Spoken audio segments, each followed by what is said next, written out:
Hey Mo, Hey, Ricky. the doctor is in. Yes, yes, yes, we are on this gorgeous, wonderful Wednesday. And we're talking about ASCO. We got to tell people about it. And I want you both to share your experiences of being an advocate going into these scientific conferences because I feel like the advocates are like people in general who aren't scientific are afraid to go to these meetings, but there's so much information. There's so much information and it's really overwhelming. Also, it's Juneteenth. We're celebrating Juneteenth. That's right. Yes, Check we out are. our and we have the amazing, amazing, phenomenal, brilliant, beautiful, inside and out, Megan Claire Chase. And she has on her Juneteenth shirt. She's ready to rock. And so we're so happy she's here. And Shanta Chambers may join us too. So but Megan's here because Megan was running around. We run to these conferences. There were 40,000 people in Chicago. Incredible. 1,000 people. Every hotel room was packed. Every restaurant was packed. Every street was packed. To get a Uber or a taxi anywhere near McCormick Place in Chicago was like a nightmare. And Mhm. and even in the convention center, there's traffic jams of the people walking. And you can tell who the doctors are because they're they're walking really fast. The researchers are kind of walking along, and the researchers like kind of have on jeans. The doctors are all dressed beautifully in suits, and the women are the beautiful shoes, the whole thing. But the shoe thing. And then the advocates like us, we're just like trying to find our way to the next room, and Yep. trying to meet with our friends. But we did have, and Megan can really speak to this about the advocacy lounge. So I would say we had a really good amount of breast advocates. The one thing about ASCO is Mhm. it's all cancers. So Yes, yes, it is. everybody is there, lung, colon, all the cancers are there versus like our SABCS conference where it's just breast. So there's so many people. So when we see see a blessed, we like, oh my God, and we hug each other because, we're seeing all these other people that we don't know. But I think that we had a pretty good representation of blesties this year. Yeah, yeah. And Megan, talk to us about it. You were there, and we'll kind of talk about the science and talk about, but these meetings are just full of science and information, most of which is over my head, but we try to come back and make sense of it and how it's really going to impact our patients. So hopefully we can share some light on that today. Hmm. And Megan Claire, tell us about give us a little bit of backstory about you and your diagnosis, but also about the first time you went to one of these meetings. Like, what was it like, and how are you doing now with it? Oh, so yes, again, pleased as punch to be here. Welcome.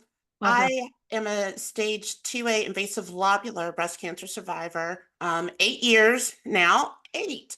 And I was diagnosed under 40 back in the day.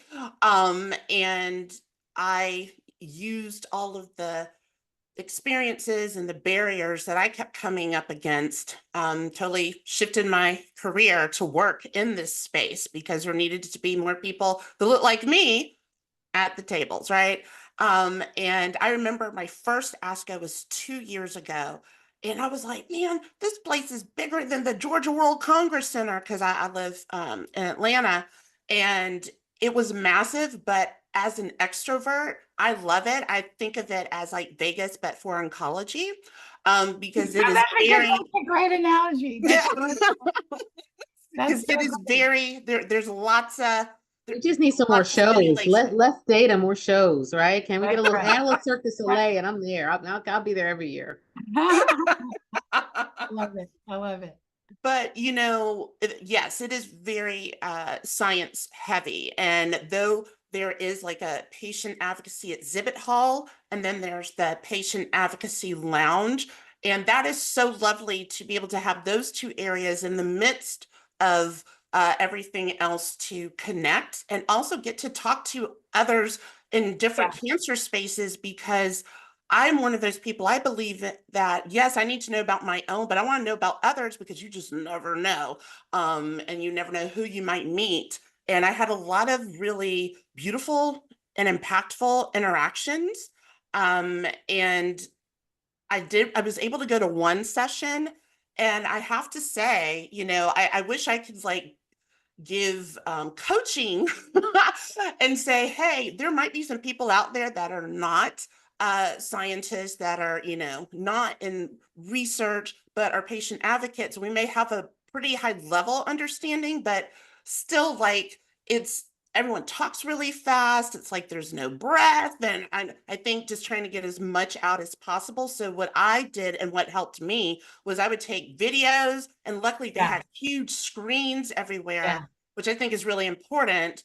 And I would take like pictures of that and be like, okay, I might have to like look at this later because it was a bit overwhelming. But what I like to tell people is if you're, it's still such a, even though it's huge, you still find your people. Like you still find 100%. your community there, and you're still able to talk with others, be like, what are you up to? Or let's collaborate, or, and that's what I love about it so much. Yeah. The idea is the synergy. You're absolutely right. Yeah.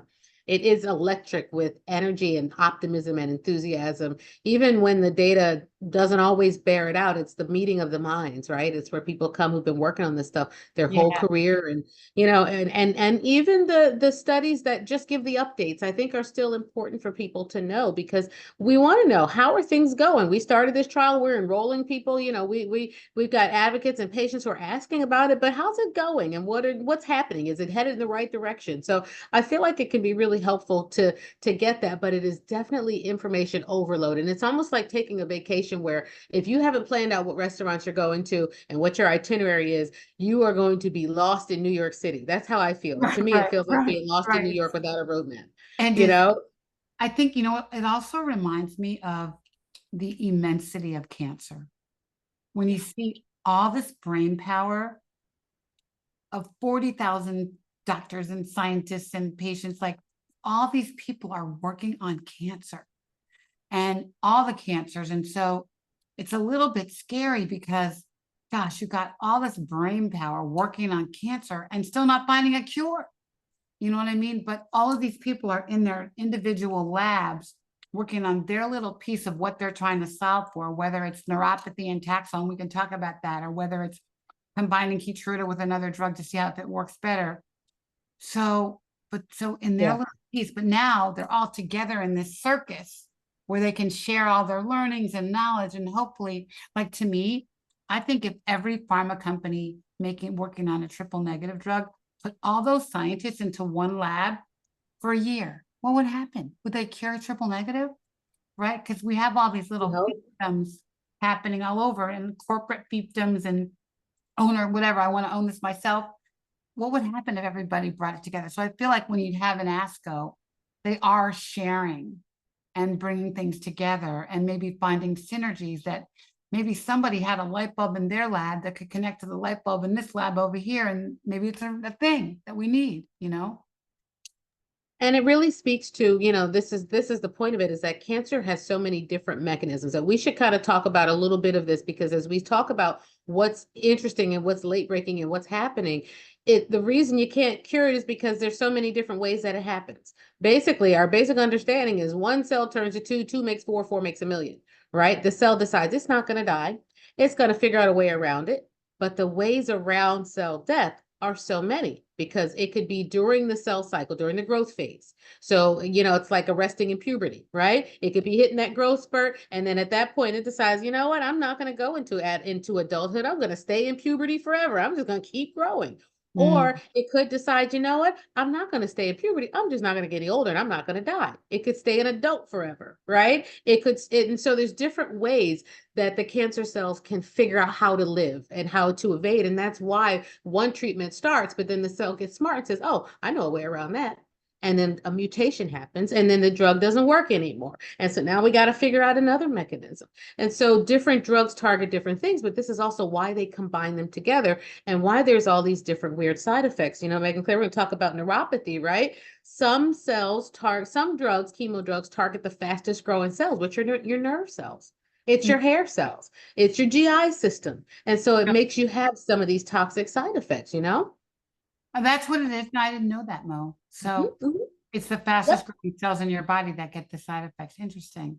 Yeah, yeah. And so like anemia, your red blood cells every 7 days, you regenerate it. So if it wipes out the blood cells and your bone marrow, then all of a sudden you're cold and you're anemic and your immune system's all wonky, or you got diarrhea because your GI cells got knocked out. And so but then there's different drugs now. Have you heard of this thing called antibody drug conjugates, ADCs? Yeah. Can you Yeah. explain to people that, because that's a hard one. We talked about it a little So bit. Yeah. yeah, definitely. So antibodies are the things that trigger your immune system, right? An antibody is it's something to stimulate your immune system. When they take an antibody or something that stimulates your own immune system to work, and then they couple it with a drug, it's called an antibody drug conjugate. So it's a monoclonal antibody like Herceptin. Herceptin is Okay. considered a monoclonal. It targets one thing on the cell, one little gate, one door, one key. Herceptin targets that. Right. Perjeta targets the other side of it. So it's like a French door, right? So Herceptin Okay. and Perjeta, they put those two together. We Right. used to not know about Perjeta. It was just the Mhm. Herceptin or the trastuzumab. And so we could open one side of the French door. Now we know it's a French door and you hit Herceptin, Perjeta, you do them both. But those drugs target just that door. That's what a monoclonal antibody does. Okay. So they take that and then they put it with another type of drug, put them together, and now you got your immune system is opening the door so the drug can get in. Got See? it. Okay. The immune Okay. system Got it. unlocked the door, so now that drug can get into the cell and it can deliver a more therapeutic dose instead of just Wow. splashing on the cell. We're going to splash bleach everywhere and all your clothes get bleached, or we're going to go right into the machine and target just the whites, the white clothes, because it's Juneteenth. But okay, I shouldn't have said that. But you get what I'm saying, right? I love it. Okay, I'm going on mute. But you got to know this because all the drugs coming out now are coupled with something else. Yeah. And so that term, Yeah, right, yeah, the yeah, antibody drug yeah, conjugates, you yeah. got drugs like the, trastuzumab that's targeted with the TDX, the darituxin, daritecan, Mhm. and these drugs are having some impact and they're working in breast cancer, especially for the HER2 low. HER2 low. We Let's used talk to about just her too low. Okay, talk about her too all low. right. 'Cause people And then don't. I'm going Break to it stop down talking. for us. And then we're talking about side effects. But the thing with the HER2 is when we talk about hormone receptors on a cancer cell, each cancer cell has 3 stations on it. One for ER, one for PR, one for HER2. They're like toll booths on the turnpike, right? 2 of them are hormone receptors. They receive your hormone, your dollar, you pay the toll, and you go through and tell more cancer cells to grow. That's the ER and the PR. The HER2 is the third one. When we look at how those cells are expressing these things, we used to put a dye down on the microscope, like Easter egg dye, and you count how many cells lit up for the receptor. So they give you a percentage, 70% ER positive, 2% ER negative, or triple negative. None of them light up. You put the green dye for ER, you put the purple dye for HER2, and nothing lights up. It's TNBC, right? Because those receptors or those stations are absent. Your cancer cell is bald, okay? Right. So now we know that HER2 isn't just that you put the dye down and it's there or it isn't. There's degrees, there's levels to this. So they put now they can tell if the HER2 is there, but it's at a lower level of expression. And what they're finding is that there are some drugs that we should have been giving people because they had some HER2, not enough to trigger the threshold for HER2 positive or negative, but they had some HER2 From her that too. was low. And So so were, now were they thought to be triple negative until her two came about? maybe, and we don't know. Okay. And that's a really tricky thing because there's people whose TNBC might have came back, but they might have been eligible for HER2 therapies. If we had known that HER2 had levels of expression and it wasn't just on or off, it's sort of kind of on, it's on a little bit like a dimmer. Instead of a light switch is on or off, there's a dimmer for HER2. And so even if you got a little bit of HER2, there's drugs that we could give that are now for HER2 low. And some of these are those antibody drug conjugates. Okay. So now we're finding her two, the new drug on her two. exactly. And her And two so now they're like testing. the ASCO last year, because it was approved by the FDA and it's doing miracles, right? That's the And drug. HER2 is a really good example. Yeah. Yeah. And that's the trial that Sheila was in for 6 years, Yeah. gave her 6 years.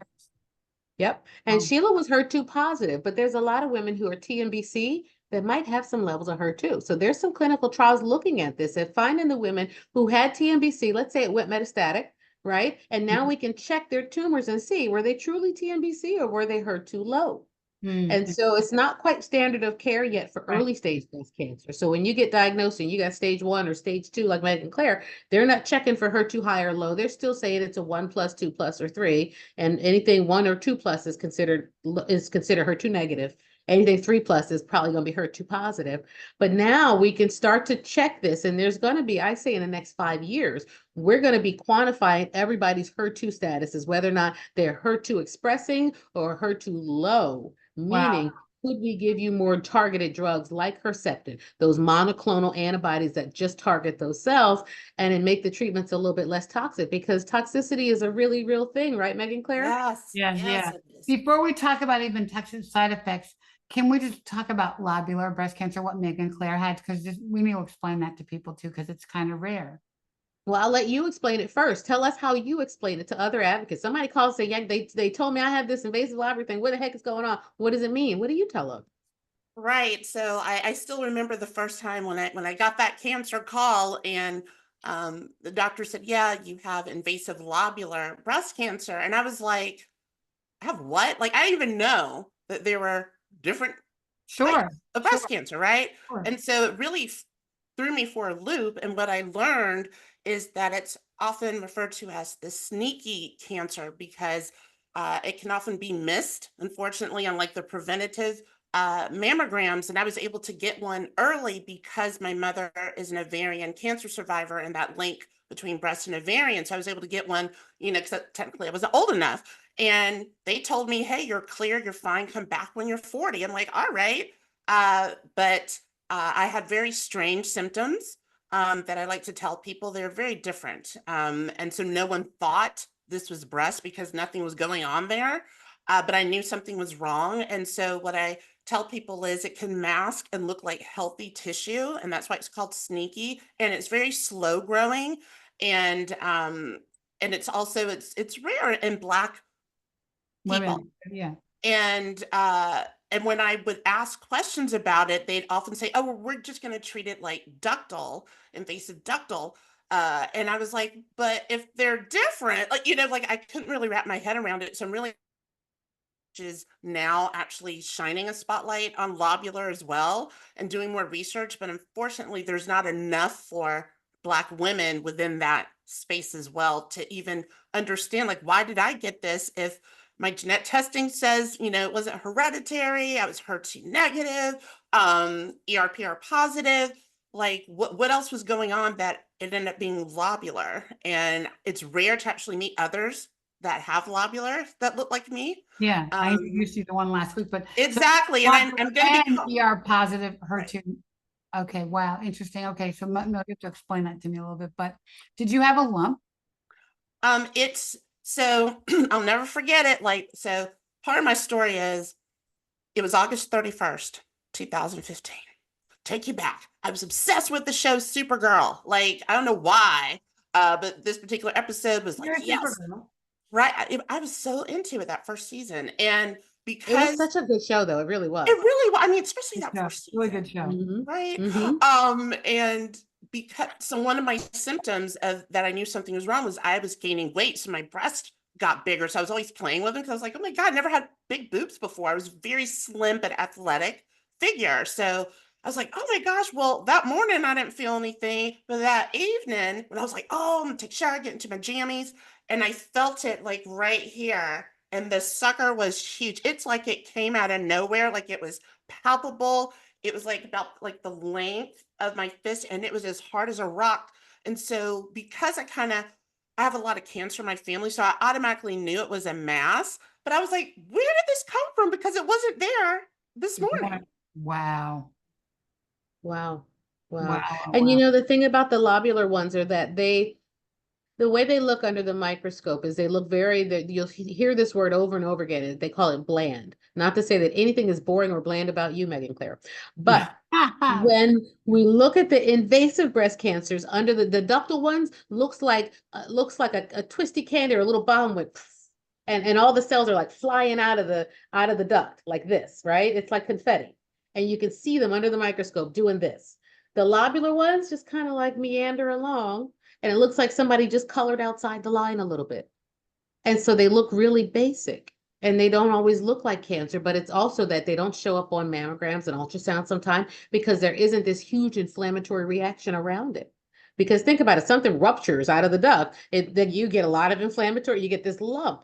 The lobular ones, it's like poof, they just kind of wander outside the lines and you don't know it until you feel it, until they're bigger. My grandmother had the same thing. Invasive lobular carcinoma started in one breast, went over to the other, well, didn't go to the other side, but it can happen in both breasts. Right. And so it's why we have to do the MRIs and things, and we have to really look for it. And it's not that it's a more aggressive kind, but it's sneakier. They call it the ghost sometimes. Mm, Right. wow. Yeah. So right, because that is part of my treatment of Yeah. MRIs, and that's the only time I really feel like, okay, you're really seeing it is when I get the MRI. So what chemo did you take? So I had the Red Devil and the Cytoxin and then the Taxol. So I had the ACT. I had it. Well, yeah, I had it. And when I had it 12 years ago, they gave it to me all together. Like now they break it up. But I had all three of them in one whammy thing. Bam into What? my, yeah, all at the same time. Oh my gosh, I had AC together and then the Taxol. Yeah, no, I had them all. And actually they would put the Taxol and the Cytoxin in my port directly from the IV.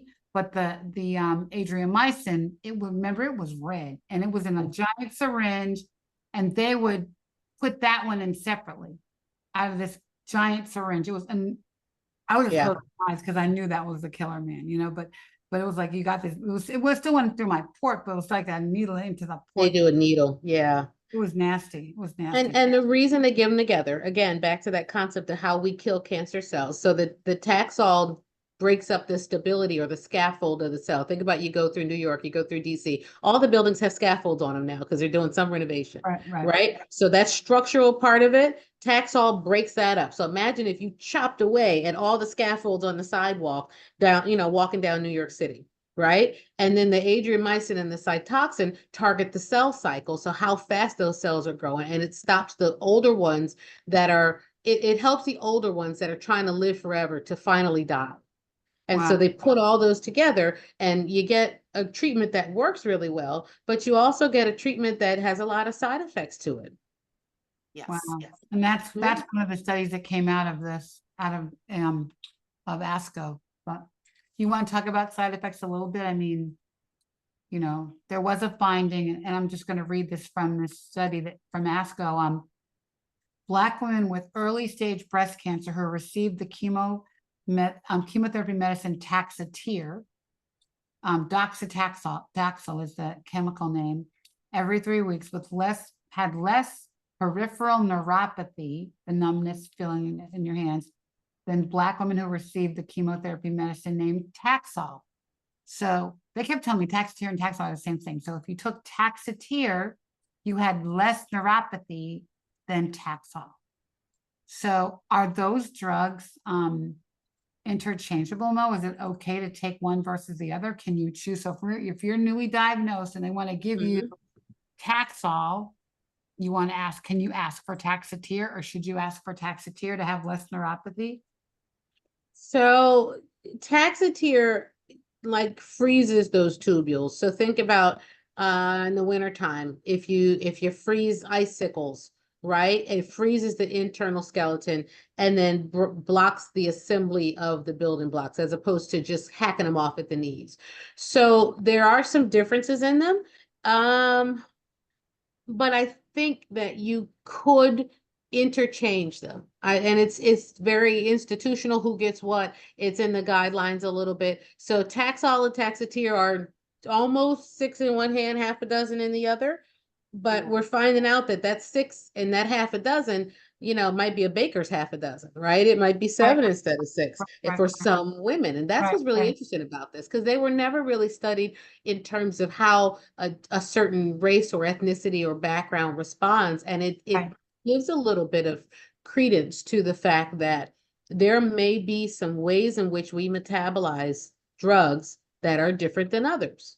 like our Yes. liver and how we metabolize things. Yeah. Now, the scary thing for me, Megan, I got to tell you, is that what I don't want to see is I don't want to see us de-escalating therapy for Black women because we have more side effects. But we're Right. also the ones who have more aggressive tumors Right. that need the higher dose. We need to figure out a way to manage these side effects as opposed to giving a lower dose. Like we need to figure that out before we just say, give me a lesser Give me a lesser dose. Yeah. Yeah. dose Totally because there's agree. lesser side Yeah. effects. Yeah. And Right. I don't think that we're not asking for that as advocates. What I don't want to see is doctors reading this and saying, oh, well, I'm going to give my Black patient this because they'll have less side effects. And we don't know how it impacts their overall survival or their disease-free or progression-free survival, all those fancy words to say your cancer coming back. Yeah. Yeah. Well, Yeah. I think the one thing about this study was that it was among Black women, which is great. Hello. Thank you, God, for that. We need more and more and more of that. And I'm not sure even how many women were in that study, but that's what we need when we start talking about clinical trials, to have a clinical trial designed specifically for Black women is what we need more of. So, Yeah. and we didn't know this before, to even have this conversation. But it's You're right. And we need the long-term data, yeah, right? We need yeah, not just 2 years, not just, right, 6 months. right, We want to know right, 5 years, 10 years, 15 years that these right. women are, one, still alive, two, their cancer didn't come back, and three, they're still not having latent or long-term side effects from this. So I think you're absolutely right, Ricky. And I hope that women get in it and stay in it. Do the follow-up. Do the study, Because we yes. keep tracking you, Yeah. even after you're no longer getting the drugs, we're going to call and say, hey, how are you doing? Hey, how's it go? Hey, has your cancer, what did your last scan show? Like we keep tracking patients Right, for right. like years. And So I'm you got to just, stay with it. yeah, this study actually had 239 Black women in it. It's amazing. Which is pretty good, right?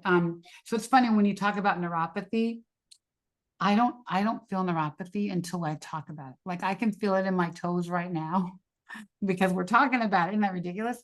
I only feel it when I'm talking about it, but some people are debilitated by it. Tia, you said she used to love wearing 4-inch heels, and Tia's tall. She's tall. I mean, but I used to wear 4-inch heels. I was all about the heels, and she wears flats now. She cannot wear heels anymore. Hi. Yep. And I mean, and some people have really bad pain from neuropathy. So to not have that side effect is a huge, huge life-changing thing that you may not need to deal with if you don't take that drug. So now we have validation and evidence to say, hold on, I don't want that one. I want this one, right? Well, what I feel really strongly about, because I had a very severe reaction in my first 15 minutes of my first Taxol treatment. It took me years to figure out exactly how to describe it, but it felt like a current from like head to toe went zoop, and Really? just like my nerves died. And I started screaming in the infusion room, and they were like, ah, and by like the Wow. damage was done. And I was like, is there no test? And this is back in 2016. I was like, is there no test to see who's more susceptible to this? Because I was told maybe by the 8th to 10th, I might feel a little, neuropathy, a little tingling or numbness in my hands and feet, and to put my hands in like the ice and all that. There was no Yeah, there was no time to do that. But my issue is like, yes, we need to take the treatment, like what is recommended, ask the questions, but it's like when we do have the side effects, believe us, and also like have a plan. Like no Right. one told me like after I finished everything, you know what, you may want to try OT or PT, or let's try, like I didn't get the next step after. And I feel if I had had that, No, we didn't get maybe. any of that. We don't get any of that. We don't get any of that. That's why we love our nurse navigation thing, which is a whole nother conversation. But we all need to have a navigator supporting us with this stuff, right? Yes. Um, yeah, all right. So I'm looking at this other study. So we know that Keytruda has been doing great things for triple negative. But they only had 4% Black women in their clinical trial, but they're now starting to see real world data, like we talked about a few weeks ago, where patients who are taking the drug in the real world are thriving and getting better. And so there was a study where they combined it with Trodelvy, which is the other. So we have 2 triple negative drugs, those 2. Keytruda is the only one we have for early stage triple negative. And to take it for metastatic, you have to have a PD-L1 gene mutation. So you have to have a specific gene mutation to be able to get it. Trodelvy is for third line metastatic triple negative, meaning you would have had to take 2 other medications before you take this one. So they're still, not for everybody, right? So, but now this study actually combined the 2 of them. And I think I love how now the drug companies are saying, okay, here are the 2 best drugs we have for triple negative. What happens if we put them together? And it makes a lot of sense because if you think about a war, right, you don't just deploy your snipers, right? You're gonna get your tanks out, you're gonna drop your bombs, you're gonna Right, use your fighting jets, you're gonna right. use everything. And Yeah. whether it's made by Boeing or made by, whoever else, you need to, you like marshal all the resources. So I think it's a really smart thing for them to do, especially because there's some synergy in how they work. But what people should understand about these is that a lot of this the eligibility for the drugs not only depends on your stage and what medicines you tried before, but also on genetic testing. So Keytruda, for example, is what we call a PARP inhibitor. And the way it works is it blocks every cell has a button that tells it when to die. It's called programmed death receptor. And it's like the button, what do they say when the president has his finger on the button, the nuclear bomb button? Right? Every cell has that button. And Okay. Keytruda targets that button because there's certain people who have a certain type of button. If you have the BRCA mutations, right, you're more likely to respond to some of that. But it can be very helpful for you to know. So you got to get genetic testing to know if you should get, and I'm thinking Lynparza. Lynparza is a PARP inhibitor. Keytruda is the PD-L1. You got to be tested for that particular receptor. So it's like a key that opens a certain lock. And so when you get genetic testing, it can help you to know which drugs are going to work better for you. So it's not just like about your kids and get tested to see if you have the BRCA mutation to see if you need to get your ovaries out, but like what drugs are working for you now. And so Right. it's really important for people, if you didn't get offered genetic testing, to go back and do that. You can do that now. If you only got the BRCA 1 and 2, you can do a whole panel of genetic testing now. And it's really helpful to know how to treat you. Right. And you shouldn't have to pay for it. You should be able to get it and learn more about how to make it effective in your treatment. I think the other thing there was a study that at ASCO they talked about combining those 2 drugs, but for HER2, not for triple negative, and taking those drugs that are now working great for TNBC patients and putting them into HER2 patients. So yeah. And vice versa, right? The and HER2 right, low, because you right, might be right, TNBC, right, but you might right, have some HER2. right, You right. might be quadruple negative and have an androgen receptor, Mhm. right? Like there's all sorts of new things that we learn that come out of these meetings. And I think it's so good to know that and your doctor should always have this mindset when you pick your oncologist. What we know now is not all there is to know. The things I do in surgery now, we didn't do 10 years ago even. Right. We didn't do So 10. be a lifelong learner. And if your doctor poo-poos and says, oh, that's not really the thing or whatever, ask your doctor, you know what, 5 years ago, were you prescribing this very same thing or was it something different? 10 Right. years ago, were you doing this or was there a standard of care that was different? This is how we inform the standard of care, is by doing this research and by embracing innovation in this space.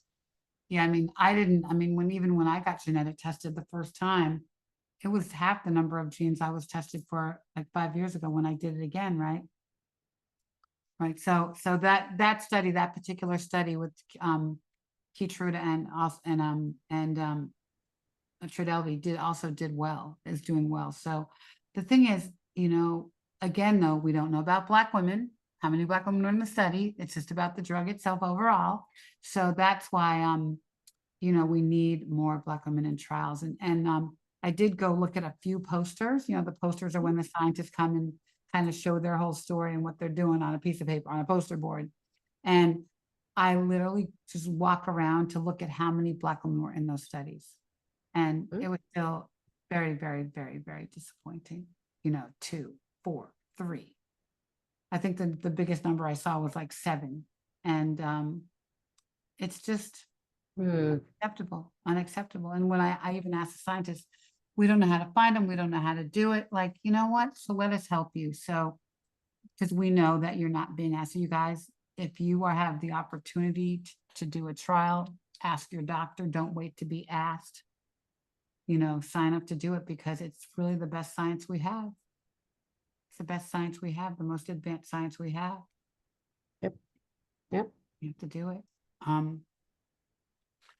Very true. I think the other thing to know is we talk about side effects, because I see somebody in the chat has put Yeah. in that, some doctors don't recommend chemo for their own family members because of the toxins and so forth, is that there are more options now for the managing toxic side effects. So like medically induced alopecia, hair loss, right? We have trials looking at cold cap therapy in women with all different hair textures. We have some studies that are starting to look at managing things like neuropathy, not just with ice therapy, but also with integrative therapies like acupressure and acupuncture, and all these things are becoming much more mainstream. And so it becomes an issue of, doing what you have to do in order to kill cancer cells, but knowing that there's ways to help your body to heal itself, and that there's more accepted integrative therapies that are out there as well. And that for me is a really exciting thing about this, because, for so long people felt like, especially Black people, like you had to choose. It's either CMOS or chemo, and you couldn't do both.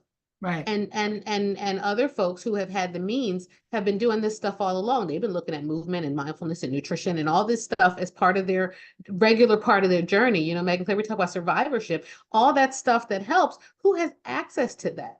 And so there's some really good information, I think, coming down the pipe. But what encourages me is seeing organizations like you all that are really starting to be involved in the research, not just the drug trials, but in the survivorship side of things as well. You want to talk a little bit about, sort of share and what's happening there, and the interesting work that you all are doing in that space? Sure. So, for those that don't know, I work for Share Cancer Support. I am the breast cancer program director and host of our BC Life podcast. And So good. yeah, thank you. I'm very I proud. love that podcast. It's one of my favorites. It's Not just great. because I was on it either. It's great. And so aside from coming up with different types of programs, I am very intentional on making sure it's diverse in race, different positions, and I'm working on a couple of grants right now, and this one, it's for Black breast cancer survivors. And we had Ricky on to do a program for us to talk about why Black data matters, which was fantastic. And so thank you again, Ricky, for doing that, but also recognizing that, we're surviving longer if you're in early stage. And therefore we need more, care. It's like, how do we process all that we've been through? And so what we're doing is support groups, but they're very targeted, specific topics. And then we're also going to start peer mentoring, one-to-one peer mentoring with another Black breast cancer survivor. So it's being able to, let down your hair and really get vulnerable and talk and see what ways we can help you and what resources you need, so we can direct you in the right way and let you know that you're not alone. And we're here, and more important, as I always like to say with everything I do within my advocacy, is that you matter. And we're here to listen and, more importantly, help guide you, because that's the thing, right? A lot of times we don't know what to do next, or we're thinking we're the only ones that are feeling this way, or should we feel this way? And so we're excited to be working on that. And I'll actually be in New York next week. We have our Getting Our Fair Share. It's our health disparities conference. So I'm excited to lead a session in the peer mentoring and what that means. And another one, we're talking about cancer for the LGBTQIA plus community. I want to shout out for that community too, as in June. It's Pride, baby. That's right. It's Pride, baby. That's our show next week. It's Pride. Oh, get out. So good. I can present our research from the American Cancer Society. We published a paper on Great. healthcare disparities in the queer Great. community. So yeah, absolutely. Yeah, and it's going to be on with us next week, Mo. So we're going to talk about that. Great. And I wanted to add like one thing to that. What was exciting, I was asked to sit on the panel as an ally, and I've never been asked to do something like that before, because at ASCO, I feel it's very important. Everyone who knows me for 2 seconds knows I am all about like inclusion, walking in your truth. And so I was talking to someone in industry, and I know they're seeing a lot of pink and they were feeling some kind of way about that. And I was like, you know what? I get it. So here are the ways that, the things that I can do that's within my wheelhouse that I'm able to do. And just talking with them, they were like, you know what? I even have it right here. They gave me this pen. Yeah, it's kind of hard to see it, but yeah, this pen, and if you wear this, it means for Wonderful. the LGBTQIA community that you're a safe person to be around. And I felt so honored with that because, I think about it when they get breast cancer and maybe they're in a body that they don't identify with. And it's like, you still matter. We still need to get that cancer out of you. We still need you in the clinical Right. trials. We still need you, like Doing to the still thing. take Yeah. care of yourself. And so it's just been a real honor, and the way I view things, from the Black lens, the patient lens, the survivor lens, the caregiver lens. And I don't like to say ally, I like to be like, I'm just a good human, have You're a the good human. empathy, You're a because good it's human. hard going Yeah. through breast cancer and And just actually, one of the best sessions at ASCO was the Genentech party that was led by Scout. Mo, love Scout. love Scout so That's much. my homie. Scott was just here in Philly and I missed him. But yeah, he's a co-author on the article that we just published. And there's going to be a lot more in that space. So the next year, I think we're looking at doing a Pride parade at ASCO, because it's always during the first of the month at the beginning of Pride, but more Yeah, panels, yeah. more conversations, more support, more survivorship, and more data. We just, when you talk about disparity and minority within a minority and marginalized within marginalized, we need more data about the LGBTQ community and their cancer experience, so that we can better tailor treatment, survivorship, everything, and teach clinicians how to just be decent humans, like like Megan Claire said, Yeah, just human. be a decent human. I'm gonna ask him if we can have the video that he showed last week. But he made a video that was amazing of just showing patients and what the experiences they had and the discrimination they saw, and it was horrible. It was horrible, but he painted a picture with this video that Genentech helped him make. And but I applaud, Genentech is an awesome partner for us. They've been from day one, is one of our best supporters. But I applaud Lauren Davis's commitment to this audience that's so much needed. And then, Mo, was it 2 years ago that we went to Tulum? Yes, it was Yeah, 2 years now. No, I think three 3 years years ago. Oh my now. gosh, you're right. 3 years ago we went to 3 years.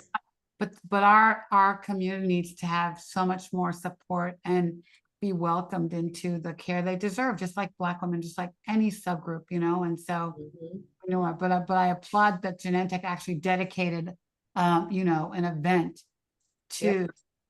to and let Scott kind of lead it and bring the community to the audience that needed to hear.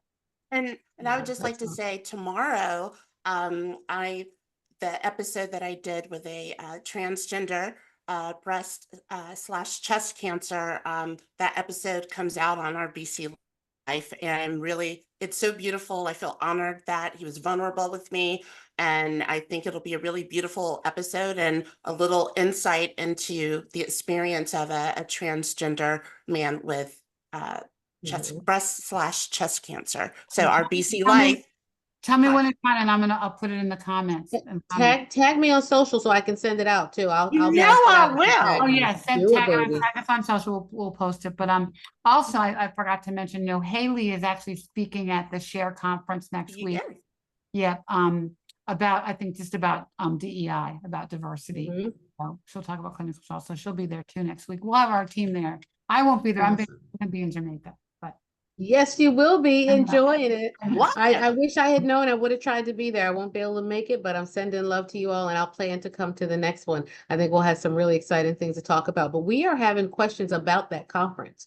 Yeah. Could you please put a Yes. link in the chat so that folks who maybe want to post it, yeah, register and be yeah, remote, or at least check the highlights or learn more about Share can yeah. participate, because the comments we're getting, there is no roadmap. Cancer doesn't have a roadmap. So how do we, you don't get a roadmap on how to navigate survivorship, and it sounds like a great program. And there are so many resources now for people who are in survivorship, which we say starts at day one, but the saying cancer begins when it ends, right? It's like Yeah. dealing with everything after your treatments are over is so important. And there's research for that, and there's trials for that too. So if you're thinking about it and like, I wish there was a trial for me, guess what? There probably is one for you. Ricky, aren't you in one right now? Yes, I'm in one. I'm just starting one about dental health. Mm-hmm. Yep. Ooh. And so see, there's a trial that's not a drug trial, it's a dental health trial. There's trials on mental health, on physical health, on exercise, on nutrition. There are clinical trials for everything. And so I think it's so important as we look at Juneteenth that we're talking about being free and self-determining, right? And what our ancestors went through to acknowledge earned medical mistrust. Cancer support community had a really great video that I think it won a Tubby or a Telly Award or something, Teletubby Award. I should get this right. Teletubby award. It won some kind of award because it highlighted the earned medical mistrust in the oncology community, especially, but the promise of that, right? Yes, As descendants of yes. the people who were the strongest ones, like we're the descendants of the ones who chose to survive the Middle Passage. Wow. And so it's so important for you to know that our ancestors went through what they went through so that we could have a more fair experience. They asked the Tuskegee a person, one of the experiment, one of the folks who was involved involuntarily, not a participant, not a willing participant, but an involuntary participant in the Tuskegee experiment, whether or not and what he thought about his children participating in research. And he said it was so that his research and his participation wouldn't have been in vain, right? So that we could have learned better and done better. So his children and children's children would have a better opportunity in medicine and in healthcare. And so we have that opportunity. And it's a good thing to reflect on Juneteenth, that, we need to be a part of the conversation, not peripheral to it, not on the sideline saying, see, I knew that XYZ, but like get in the game, get at the table. Be at the big, as Dr. Keith said, we want to be at the big table, at the big people table. I put the link, Ricky. I see the link. I'm going to put it in the comments. Yeah. And you know what I wanted to say about the clinical trials and thinking of Juneteenth, when I was at ASCO, when I wasn't in our booth, I like to take the opportunity to walk around to the different pharmaceutical booths.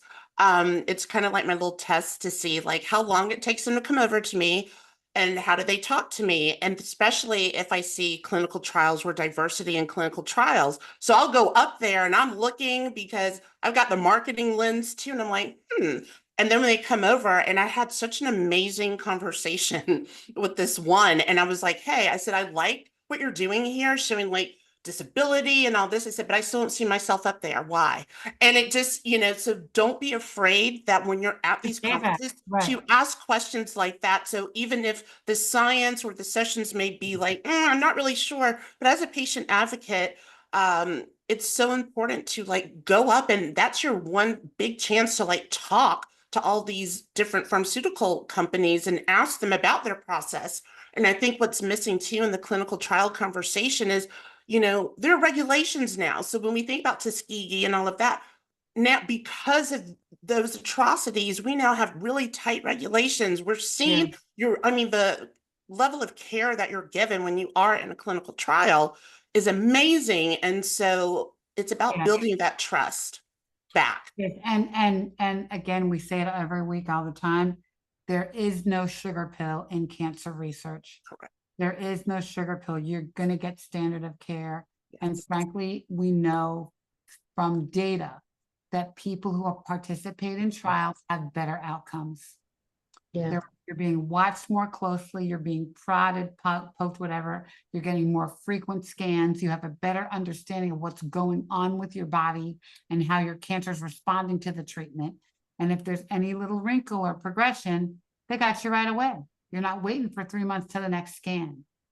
And so it's really the medicine of tomorrow, today.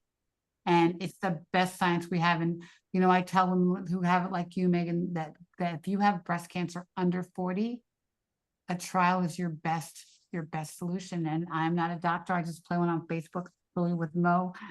That can be, but But you do it so well, darling. I have to tell you, you're setting some folks free in the chat here. People are like, you know what? I finally get it. Thank you for explaining things in ways that I can understand. And this is the power of advocacy. Because Yeah. you know, you hear about these big meetings and you're like, okay, I don't know if I could do that. One, I'm worried about funding. I'm worried about going. What if I don't understand things? But you make so many connections and you find that there are Yes. people like Ricky, people like Megsy, who are on fire about this, and they will help you to get involved and get started so that you won't be the only person in Nevada. Somebody in the chat's like, I'm the only Black person in Nevada. I bet you there's more. And I bet you if we organize and we can help you get, figure out where those folks are and get you connected to some people. But there's so much work for us to do, and it's something for everybody to do. So Yes. don't be on the sidelines about this. Not at all.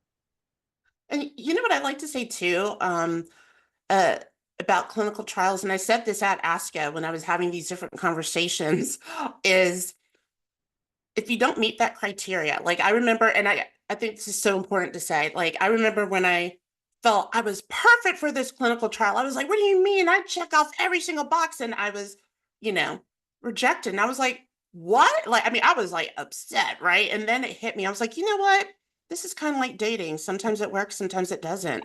And so I can't let that deter me. And so I kept looking again for another one. And that is something I want to like really impress upon people, that if in case, you don't get into one trial, don't let that stop you. Don't let it stop you. Don't You let it know? True. let it stop you. And we will help you. Our portal on our site, it's right there on whenwetrial.org. And it collects your information. If you get stuck, there's an 800 number right there for you to call us, and we can help you match the trial that you need. And we're working with so many docs now and PIs with trials. If you want to get into a trial, just call us. You know how to reach me. I'll put my, Ricky@touchbbca.org. But we Oh, are. I already put your stuff in the chat, ma'am. Because there's some folks who are like, you know what, this is great. I love to be a part of this. Tell us Yeah. what area of interest and advocacy you're in and what show you want. We'll create a theme. Or- We'll yeah. have you on as a guest. Yeah, come on Absolutely. our show, talk about it. And if you are in a trial and want to talk about it, bring it. I'll put your email too, Megan. But we So, need more science, and that's what we need, more ASCOs and ASCO, I think a lot came out of it, but we're really looking forward, as usual, to SABCS in December, because that's where we're focused on breast cancer, kind of old home week for us advocates, but I know more breast cancer knowledge will come out of that. And even some of the science, I'm actually going to a conference tomorrow with this group called Black in Cancer. Melissa and I are there, and it's oh, I know them. Tell them I said hi. They're so awesome. young. Sarah's going to be there too. Sarah will be there. They're all so young, and they're all these young, bright minds focused on research. And they just I spoke there last year, and they blow me away. So we'll be there with them this week at NIH, and they got NIH to support them. So That's fantastic. and Cancer Research UK. So they have the support of the bigwigs, and they're doing great things. So we're happy to be a part of that conversation. Can I say one thing? At ASCO, and I know we think about SABCS for breast cancer, but I want to tell you that though there were other cancers there, I had so many meaningful conversations with these other organizations, and then they would be like, you know what, my friend is going through breast cancer and she doesn't know what to do or where to go. And I was like, me, so I actually like something like that actually happened this week, where the person did reach out and they're like, hey, my friend, met you at ASCO and she gave me your information, and I was able to give her financial resources. Like, you just never know who needs the help, or how that might get to someone else. And even though it might be other cancers there, we're all collectively each other and help each other find the resources and support that we need for our specific cancers and our friends and family. It's a family affair. And we all know too many other people with cancer. Everybody's got a story. Yeah. Seems to be more and more and more every day. That's one thing, we get new customers in our family every day. But that's why we're here. This is our God job, and we're going to keep on doing it and be the support that people need. And hopefully, but tell us, email us, tell us what you need, and we're happy to oblige. So next year, maybe we'll do a poster at ASCO, guys. Let's figure out how we can do that. And participate in some of this research, and bring more science, but we need some more drugs. We need more support for Black women, and we're going to keep fighting for it. That's right. Got that right. You got that right. And I think that yeah, keep fighting, but also be encouraged, because it's easy to feel disheartened by the overwhelming plethora of trials and of studies and of things that just, you just don't know. You don't know what's working, you don't know when, and you don't know how to take it all. But the fact that there are so many people working on this, right? The fact that there's so much that's happening in this space is Right. really, it is encouraging. It is And The I hope just hope, alive. That's right. yeah, definitely. Yeah, we know it's happening, and we get calls pretty much every week from our pharma partners. Thank God for them. We're very blessed to have them in our family who are looking for Black women in their trials. And so we're trying to help them find and participate in this, do the science with us. And so I really do feel like pharma is on our side. They have given us a seat at the table, and they really are trying to do their best to get more Black women represented in this research. So To also show that I felt like a big theme at ASCO was about, being trustworthy, like, and I feel like that is happening now. And knowing that it's like they see us now. You know what I mean? It's like, I wish you had a while ago, but it's I like know. you got to think now, and it's like, okay, we see you, and therefore that's why we're trying so hard to help and advocate and make sure that we're getting, you know, Black people, Black women into clinical trials, and just making them informed and feel Right. more empowered Yes. over their care. Yes. Yes. Yeah, and that again is that today is Juneteenth, and to close this out, that's the commitment, that's the promise we should all be making on this Juneteenth. It's also Black Family Wellness Week and knowing your family history. There's something else that it is, but Men's we've been Health Month. It's Men's Health Month this month. that too. It's Men's Health Month, but like double down on the concept that wellness, that health and wellness is for you, not just something that happens to you if you're lucky. And I feel like I grew up learning and thinking that if you're lucky, you'll get through life without having a cancer, without this, without that. But we can do better and know better, and we can leave a better legacy for our families than just, oh man, Nana had something down there and Pop had the sugar, and Right. we don't really go to doctors. Like and it's hard to say, and it's even harder to do. Take it from somebody who is a doctor in a white coat every day. Let's be honest. Like if my own baby is ugly, but we have to do it. And do it for our children, but do it for our ancestors who couldn't do it. Right, who couldn't do it, and Couldn't do it. who did pave this way for us to do it, and that's why we're here. There it is. So next week we have D Manual. We're going to talk about Pride. We're going to talk about some advances, and I'm going to try to see if even Scott can come on. Want to call Scott and see if he can come on? I think Scout would do it. Let me see if he's available. Absolutely. But we'll talk a little bit about the research that we just did with the American Cancer Society, and talk about, what still needs to happen in this equity space for our LGBTQ community, who are, there's risk factors for all different types of cancers, just like breast, and a lot of them are related to where they live and, what access they have. And so, those are the things that where you live should determine whether or not and if you live. Right. Not in 2024. So we got to do better. Gotta do better. All right. Thank you. Thank you, Megzy. I love you so much. And thank you so much for being here. I just love you. I know, you're the best. You're the best.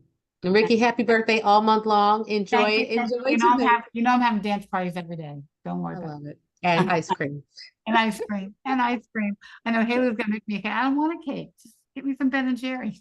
Some Haagen-Dazs. I'm good with that. That's right. Sounds good to me. A little bit in moderation. Get some red velvet cake and rock out. Thank y'all for joining us. We hope it's been relatable, reliable, and real. It's what we do every Wednesday night on blackdoctor.org. Thank you to our sponsors. We're so many wonderful sponsors. Yep. And thank you to Black Doctor for the platform. And I love you so much, Mo. I love you too. I'll see you next Wednesday. Yes. Bless you, love. Bye.